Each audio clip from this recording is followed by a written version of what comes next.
দিয়ে দিলাম বাটার আর তেল। এর মধ্যে দিয়ে দিলাম গাজর।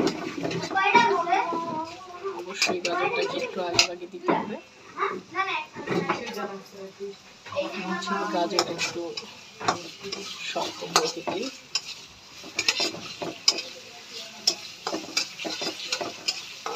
বাটার দিলে একটা অন্যরকমের ফ্লেভার আসে।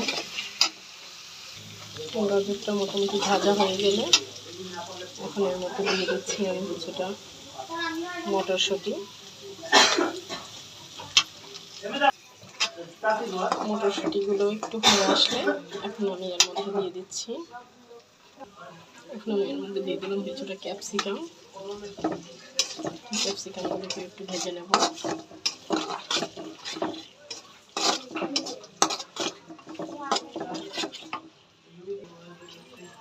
সেই সাথে দিয়ে দিচ্ছি কিছুটা পেঁয়াজ কলি। আপনাদের পছন্দ মতো আর যেরকম পছন্দ সেরকম সবজি দিতে পারেন। এখন এটাকে ভেজে নিব।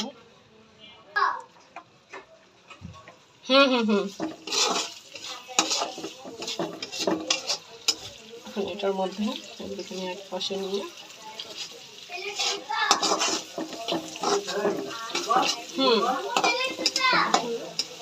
এক পাশে নিয়ে আমি এটার মধ্যে দিয়ে দেবো 2টা ডিম। দিয়ে দিলাম এখানে 2টো ডিম।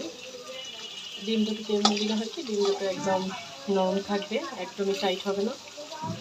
এই ডিম দুটোকে একটু ফালি করে নেব, ভাজা করে নেব।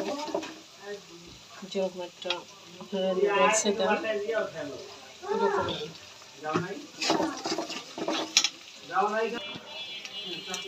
এখন ডিমটা একটু ফালি হয়ে এসেছে।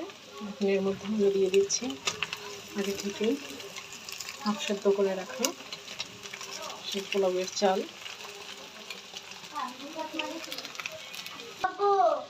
জাস্ট শুধু এইভাবে নেড়ে চেড়ে রান্না করে নিলে মিনিট কয়েক, তাহলেই হচ্ছে আমাদের ফ্রাইড রাইসটা রেডি হয়ে যাবে।